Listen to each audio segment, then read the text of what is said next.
माणसाचं चित्त जर शुद्ध असेल तर त्याला वाघोबा काळोबा नागोबा खाऊ शकत नाही। या जगामध्ये जर कोणी आपले शत्रू असतील ना तर ते सुद्धा कोण होतात शुद्ध चित्तामुळे आपले मित्र होतात। म्हणून द्वैत भाव विसरोनी बळी तुकोबारांच्या मनातला द्वैत भाव तू घालवलास। म्हणून अंबे जगदंबे आम्ही तुझ्या नावाचा गोंधळ करणार आहोत। म्हणून एकदा त्या अंबा मातेला आपण आपल्या गोंधळाला पाचारण करूया। ये ग अंबा गोंधळाला आवाज घुमू लागला, ये ग अंबा गोंधळाला आवाज घुमू लागला, अंबाबाई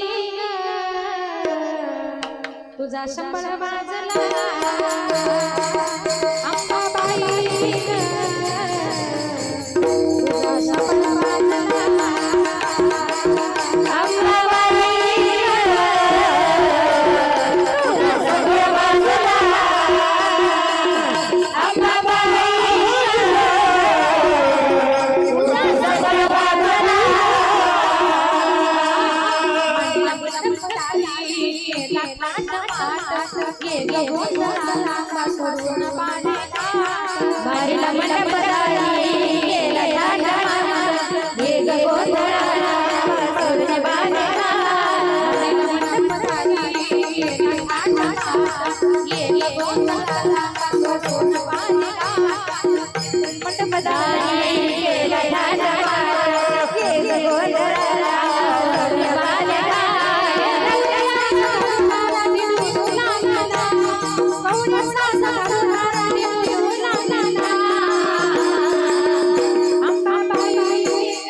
जसं आपण देवी मातेच्या समोर घट बसवतो तसं जेजुरीमध्ये सुद्धा खंडोबाच्या मंदिरासमोर काय करतात स्थापना करतात। म्हणून देवी आणि खंडेराय हे वेगळे नाहीयेत।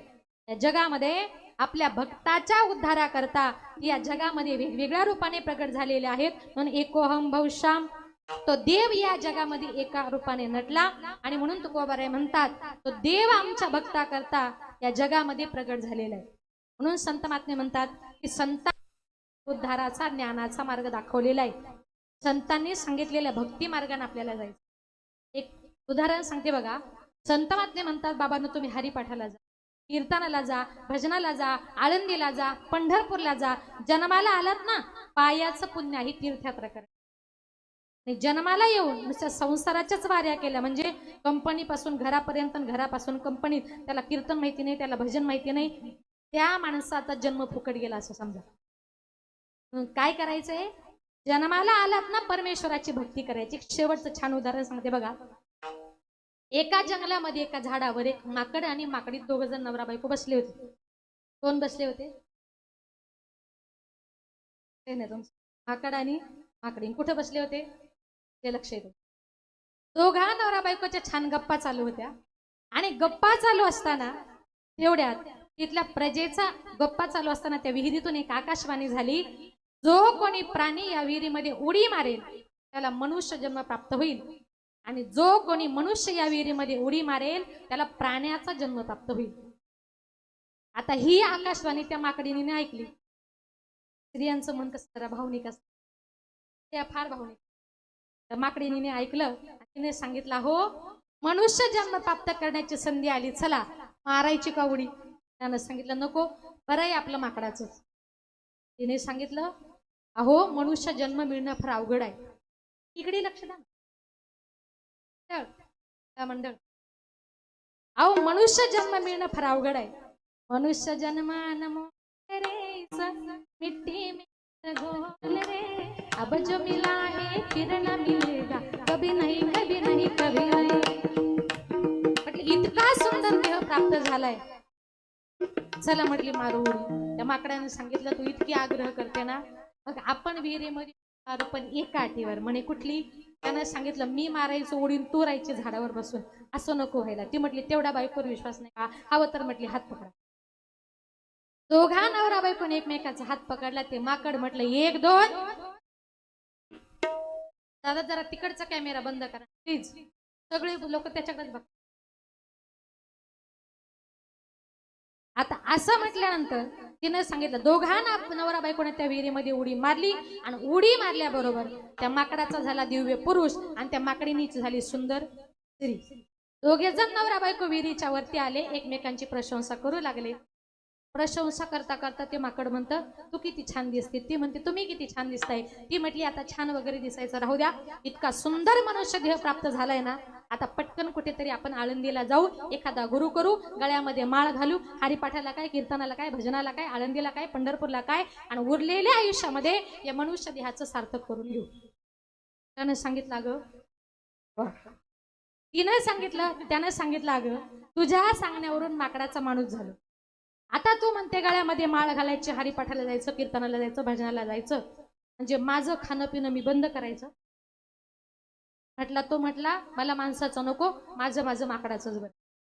आता असं म्हटल्यानंतर तिने सांगितलं, हो आता किती खाता, अर्ध्याला जास्त वय झालं. बघा एकदा कीर्तन संपलं, 80 वर्षाची म्हातारी माझ्याकडं माळ घेऊन आली. म्हटली, ताई मला तुमच्या हातून माळ घालायची. म्हटलं, आजी मी इतकी लहान, तुम्ही 80 वर्षाच्या, तुम्हाला माझ्याकडून माळ घालावी अशी का वाटलं? ती म्हटली, बाई आता कुठं चावतं का? लक्षात आलं, चावत नाही म्हणून माळ घालायची. बघा मग आता 1-2 मिनिटं थांबा. तिने सांगितलं की आता किती खाता, आता माळ घाला, जीवनाचा उद्धार करून घ्या. अरे कितीतरी बायका आपल्या नवऱ्यांना समजवण्याचा प्रयत्न करतात, पण माकडं ऐकत. पुरुष लोक तुम्ही गैरसमज करू नका, मी माकडाबद्दल बोलते, माणसाबद्दल बिलकुल नाही. आता त्याने काय ऐकलं नाही. तो म्हटलं, माझं माझं माकडाचं बरे, मी विहिरीमध्ये उडी मारतो. तिने सांगितलं, ऐका नका मारू उडी, नका मारू उडी. त्यानं काय त्याच्या बायकोचं ऐकलंच नाही, आणि त्यानं जे विहिरीमध्ये उडी मारली, उडी मारल्याबरोबर त्या माणसाचं झालं परत माकड. बघा जे पुरुष आपल्या बायकोचं चांगलं ऐकत नाही, एक दिवस त्यांचं माकडच होतं. सगळं नाही बरं चांगलं ऐकायचं असतं. बघा आता त्या माणसाचं झालं माकड, आणि माकड झाल्याबरोबर ते माकड विहिरीच्या वरती आलं. आता विचार करा, त्याची बायको म्हणजे सुंदर रूपवान स्त्री, आणि तिचा नवरा ते माकड, कसा दिसत असेल जोडा? कल्पना करा. तिथल्या प्रजेचा राजा फिरण्याकरता आला, त्यानं बघितलं, अरे इतकी सुंदर स्त्री, तिचा हात माकडाने धरलाय, तिच्या जीवाला धोका आहे. म्हणून तो राजा पळत पळत गेला, त्याने त्या स्त्रीच्या हाताला धरलं, आणि तिला घेऊन आपल्या राजवाड्याकडे चालला. त्या वेळेला ते माकड पाठीमागून रडत होतं, सांगत होतं राजेसाहेब नेऊ नका तिला, ती माझी बायको आहे, खरं सांगतो तुम्हाला ती माझी बायको आहे. आता मला सांगा माकडाने किती सांगितलं ही सुंदर बायको माझी आहे, मग माकडाला बायका मिळेल. म्हणून प्रत्येकानं ऐका, आत्ताच्या काळामध्ये माकडांना बायका मिळत, लक्षात आलं का? आत्ताच्या काळामध्ये माकडांना बायका मिळत नाही. ज्या ज्या मायबापाला आपल्या मुलाचंच काहीतरी चांगलं व्हावं असं जर वाटत असेल तर खूप कृपया करून आपली मुलं रात्री बेरात्री घराच्या बाहेर काय काय करतात याची जरा चौकशी करा. आपल्या मुलांना भक्ती मार्गाला पाठवा, हरिपाठाला पाठवा, भजनाला पाठवा, कीर्तनाला पाठवा. तुमच्या मुलांचा उद्धार झाल्याशिवाय राहत नाही. आणि म्हणून हे संत महात्मे आपल्याला सांगतात, तुकोबारे म्हणतात, तुम्ही एवढंही सांगून जर आमचं ऐकलं नाही तर हे जरी नाही काल मग दुसरं येईल. हे जरी नाही काल, हे जरी नाही काल, हे जरी नाही काल, सरते शिवसेवा काळ बांधून नेईल, सरते शिवसेवा, सरते शिवसेवा काळ बांधून नेईल, सरते शिवसेवा. एखाद्याला धनी आमच्या काय जाई,